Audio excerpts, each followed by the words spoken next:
Good morning students. कल के lecture में हमने शक्ति की अवधारणा में शक्ति को प्रयोग में लाने वाली पद्धतियाँ यानी techniques for use of power को समझा था, और शक्ति और प्रभाव में क्या अंतर है, शक्ति और बल में क्या अंतर है, इसको समझने की हमने कोशिश की थी।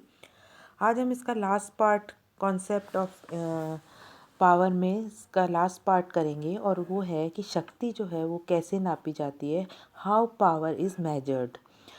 शक्ति जो है या पावर जो है, इसके संबंध में एक इम्पॉर्टेंट क्वेश्चन ये आता है कि उसको नापा कैसे जा सकता है। जैसे ईरान ने 6 महीने से अधिक समय तक जो 50 अमेरिकी बंधक बनाए रखे थे उसको छोड़ने से इनकार कर दिया, और अमेरिका जो है वो एक मूक दर्शक, एक मजबूर राष्ट्र की भांति उनको देखता रहा। तो क्या इससे ये मान लें कि अमेरिका जो की तुलना में ईरान जो है वो अधिक शक्तिशाली है? कभी कभी ये देखा जाता है या हम देखते हैं कि विशाल सेना है और बहुत शक्तिशाली राज्य है, वो भी विदेश नीति में सफलता हासिल नहीं कर पाता। अमेरिका जो है वो वर्षों से वियतनाम से लड़ता रहा और एंड में उसे वहाँ से हटना पड़ा। तो क्या इससे ये कंक्लूज़न निकाल लें कि अमेरिका वियतनाम की तुलना में कमज़ोर था? तो कहने का मतलब ये है कि युद्ध के परिणामों से राष्ट्रीय शक्ति जो है उसको नहीं मापा जा सकता, क्योंकि आजकल जो कोई भी युद्ध जो है वो राष्ट्र कोई भी अकेला नहीं लड़ता। फॉर एग्ज़ाम्पल हम लें कि ए और बी जो है वो दो राष्ट्र हैं जिनके बीच एक समस्या है, तो उसमें हमारे लिए पहले ये कहना कठिन है कि कौन सा राष्ट्र दूसरे राष्ट्र को प्रभावित कर सकेगा। परमाणु युग है, न्यूक्लियर ईरा है, और शक्ति का मापन इस पीरियड में तो करना और भी कठिन है। किसी राष्ट्र की शक्ति का अनुमान जो है वो इस आधार पर नहीं किया जा सकता कि उसके पास कितने परमाणु शस्त्र हैं, या हमला करने का उसमें कितना सामर्थ्य है, या परमाणु शस्त्रों का प्रयोग होने पे अपना बचाव करने की क्षमता जो है उसके आधार पर जो है शक्ति मापी जाती है। छोटे और कमज़ोर राष्ट्र जो हैं वो भी, उनका भी शक्ति संघर्ष की जो इंटरनेशनल पॉलिटिक्स है उसमें अपना इम्पॉर्टेंट रोल है। अमेरिका और चीन जैसे जो सुपर पावर्स हैं वो भी छोटे छोटे और कमज़ोर राष्ट्रों की उपेक्षा नहीं कर सकते। चूँकि यूएनओ में आज जो है निर्णय मतदान के आधार पर होता है, और महासभा में किसी भी छोटे राष्ट्र के मत का मूल्य महाशक्ति के मत के बराबर ही होता है। इसलिए अमेरिका, चाइना जो है वो अधिक से अधिक राष्ट्रों को अपना मित्र बनाने की प्रक्रिया में लगे हुए हैं, चाहे वह शक्तिशाली राष्ट्र हो चाहे वह कमज़ोर राष्ट्र हो। तो इंटरनेशनल पॉलिटिक्स में हम देखें कि शक्ति को इवेल्युएट करते समय जो है निम्न चीज़ों को हमें ध्यान रखना चाहिए कि शक्ति जो है उसको किस तरह से मापा जा सकता है, किस तरह से मेजर किया जा सकता है। शक्ति के अनुमान और वास्तविकता में अंतर। शक्ति को नापते समय किसी राष्ट्र की वास्तविक शक्ति और जो उसकी अनुमानित शक्ति है उसमें ज़्यादा फर्क नहीं रहना चाहिए। कोई भी राष्ट्र हो, उसकी शक्ति केवल इसी बात पर निर्भर नहीं करती कि वह दूसरे राष्ट्र के व्यवहार को किस सीमा तक प्रभावित कर पाता है, बल्कि इस फैक्ट पर जो है डिपेंड करती है कि वह दूसरे राष्ट्र की शक्ति का क्या अंदाज़ा लगाते हैं। फॉर एग्ज़ाम्पल हम लें कि सेकेंड वर्ल्ड वॉर से पहले जो है इटली बहुत बड़ी शक्ति माना जाता था, परंतु जब युद्ध चल रहा था तो स्पष्ट हो गया कि इटली वास्तव में महाशक्ति या सुपर पावर नहीं है, और यथार्थ में इटली की शक्ति का अनुमान जो है उसकी असली शक्ति से अधिक लगाने के कारण ही विश्व युद्ध में वह अन्य राष्ट्रों के व्यवहार को प्रभावित करता रहा था। दूसरा जो है वो है कि शक्ति जो है वो सापेक्ष होती है, पावर जो है वो रिलेटिव होती है। शक्ति जो है वो सदैव सापेक्ष होती है। प्रत्येक राज्य कुछ राज्यों से अधिक शक्तिशाली, कुछ राज्यों के बराबर और कुछ राज्यों की तुलना में शक्तिहीन होता है।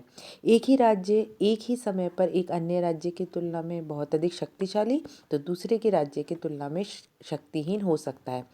जब हम ये कहते हैं कि अमेरिका जो है वो आज जो विश्व के जो है सबसे जो अधिक प्रभावशाली राष्ट्र हैं उनमें से एक है, तो वास्तव में हमारा मतलब ये है कि अमेरिका जो है अन्य राष्ट्रों की तुलना, अगर हम अन्य सभी राष्ट्रों की वर्तमान शक्ति से तुलना करें तो अमेरिका जो है वो सभी राष्ट्रों से अधिक शक्तिशाली है।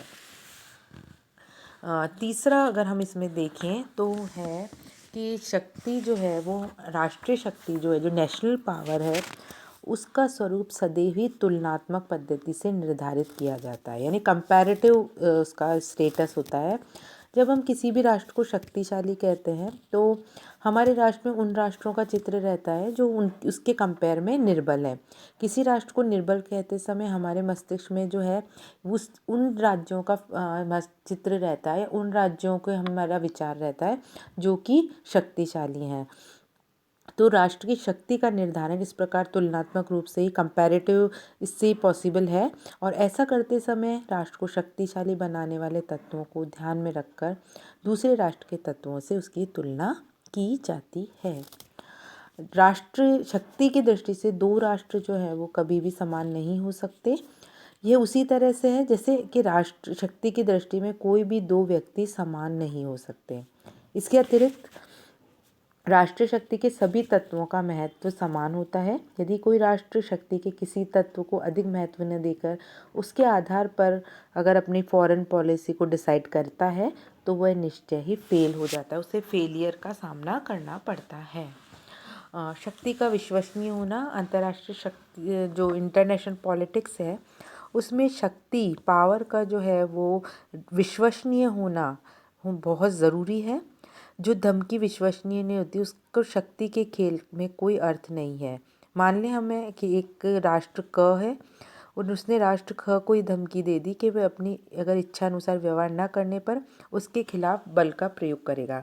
अब राष्ट्र ख उसकी धमकी को गीदड़ धमकी समझे तो वह धमकी बिल्कुल ही व्यर्थ है। यानी जो अंतर्राष्ट्रीय राजनीति है उसमें शक्ति जो है उसको दूसरा राष्ट्र किस तरह से समझ रहा है, किस तरह से उसका प्रभाव पड़ रहा है, वो इम्पोर्टेंट है। शक्ति की विशिष्ट रूपता का महत्व, यदि एक राष्ट्र के पास परमाणु अस्त्रों का भारी संग्रह है और उसका विरोधी ये मानता है कि वह उसके विरुद्ध प्रयोग कभी भी नहीं कर सकता, तो उन शस्त्रों के संग्रह का कोई भी महत्व नहीं है। यदि किसी राष्ट्र के पास कम विनाशकारी सामान्य शस्त्र हैं परंतु उसका जो ऑपोजिट है, जो उसका विरोधी है, वो ये मानता है कि वह उस शस्त्रों का प्रयोग उसके विरुद्ध कर सकता है, तो कम विनाशकारी जो शस्त्र है वो भी जो पावरफुल जो न्यूक्लियर वेपन्स हैं उनसे ज़्यादा प्रभावशाली सिद्ध होंगे। शक्ति जो है वो परिवर्तनशील है। इसका मतलब है कि शक्ति जो है वो गतिशील है, डायनामिक है और उसके विभिन्न तत्वों की स्थिति जो है वो समय समय पर बदलती रहती है। यदि कल कोई देश सर्वोच्च शक्ति था तो आने वाले समय में भी वो अपनी स्थिति को बनाए रखेगा, ऐसा बिल्कुल ज़रूरी नहीं है। इस संबंध में जो पामर और पर्किंस है उन्होंने लिखा है कि एक राज्य की सेनाओं के आकार में वृद्धि और कटौती तो हो सकती है, उसका मनोबल गिर या उठ सकता है, नेतृत्व भी बदल सकता है, कच्चे माल का अभाव या बाहुल्य भी हो सकता है, उसकी जो टेक्निकल जो प्रोसेस है उसमें भी सुधार आ सकता है, युद्ध में जो है प्रयुक्त होने वाले नवीन हथियारों का भी आविष्कार हो सकता है, महामारी, बाढ़, भूचाल आदि से उत्पादन में गिरावट भी आ सकती है, श्रमिकों का भी नाश हो सकता है, मनोबल गिर या टूट सकता है, संधियां की और तोड़ी जा सकती हैं। तो ये सभी अवस्थाएं जो हैं ये राष्ट्रीय जो शक्ति है, जो नेशनल पावर है, उसके जो फैक्टर्स है, उसके जो तत्व हैं उसको प्रभावित करने की क्षमता रखती है। और इस प्रकार से किसी भी राष्ट्र की शक्ति जो है वो उसकी स्थिति में परिवर्तन का कारण बन सकती है। कोई राष्ट्र वर्तमान में बहुत शक्तिशाली हो सकता है, भविष्य में होगा नहीं होगा ये डिपेंड करेगा उसके नेशनल पावर पे, परिस्थितियों पर। कोई राष्ट्र जो है वो आज कमज़ोर है लेकिन कल जो है वो शक्तिशाली हो सकता है। तो यानी शक्ति जो है वो एक परिवर्तनशील जो कॉन्सेप्ट है, शक्ति जो एक परिवर्तनशील अवधारणा है और समय परिस्थितियों के साथ शक्ति जो है वो परिवर्तित होती रहती है। इस तरह से हम कह सकते हैं कि शक्ति जो है वो राजनीति विज्ञान, पॉलिटिकल साइंस जो है उसकी, या मॉडर्न पॉलिटिकल साइंस जो है उसका सेंट्रल कॉन्सेप्ट है। सभी जो राजनीति वैज्ञानिक हैं उन्होंने राजनीति विज्ञान या पॉलिटिकल साइंस को शक्ति का विज्ञान माना है। पॉलिटिक्स का चाहे कोई भी क्षेत्र हो, चाहे इंटरनेशनल हो, चाहे नेशनल हो, चाहे इंटरनेशनल हो, दोनों में ही शक्ति जो है वो राजनीति से जुड़ी हुई है, उससे कनेक्टेड है और दोनों को एक दूसरे से पृथक करना जो शक्ति और राजनीति को एक दूसरे से पृथक करना जो है वो अत्यंत ही कठिन है। तो ये था शक्ति की अवधारणा, concept of power. Thank you so much.